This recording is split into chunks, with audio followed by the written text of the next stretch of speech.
Mambo vipi wanangu? Yanga usiku wa leo wametangaza kocha mpya. Na huyo kocha anatokea South Africa. Na kocha na majina magumu sana wanangu. Yaani kuyatamka majina yake inabidi cha kwanza umeshiba. Mimi nitakutamkia jina moja tu ambalo na wewe pia unaweza kalielewa. Mankoba.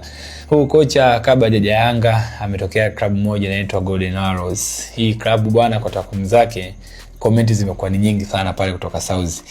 Ameshika nafasi ya 6, michezo 30, ushindi mechi 11, sare 8 na kupoteza mechi 11. Alama ni 41. Magoli ya kufunga 34 na magoli ya kufungwa ni 33. Comment zimekuwa ni nyingi sana kutoka pale ligi ya South Africa. Wanakuambia mwalimu hakufaa kuwa head coach na ilibidi awe assistant coach. Na mwalimu ana rekodi zake bwana. Kabla hajaenda Golden Arrows alikuwepo pale Mamelodi Sundowns, ila alifanya kazi tu ndani ya miezi 5. Baada ya hapo ndoa yake na Mamelodi Sundowns ikafikia mwisho. Hebu tuambie mwanangu, mdau wa Yanga, mdau wa soka, je, Yanga wamepata mwalimu kweli au Yanga wameenda kusiko kujulikana? Tuambie hapo kwenye comment wanangu, utapitia comment ya kila mmoja. Jina la kocha wao halina shida.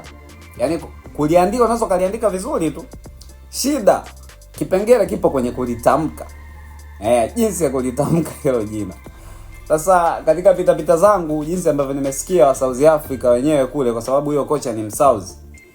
Nimesikia wa South wanalitamka fulani hivi kama kiazabe fulani hivi kama wanadonoa hivi kwenye zile nani QQ zile. Kwa jina la huyo kocha nimeona wengi wanatamka Mankoba Ngethi. Mankoba Ngethi. Mankoba Ngethi. Patamu hapo. Je, wewe unaweza kulitamka Mankoba Ngethi?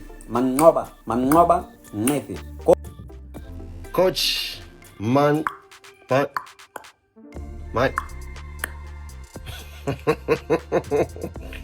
tutaelewana msimu huu.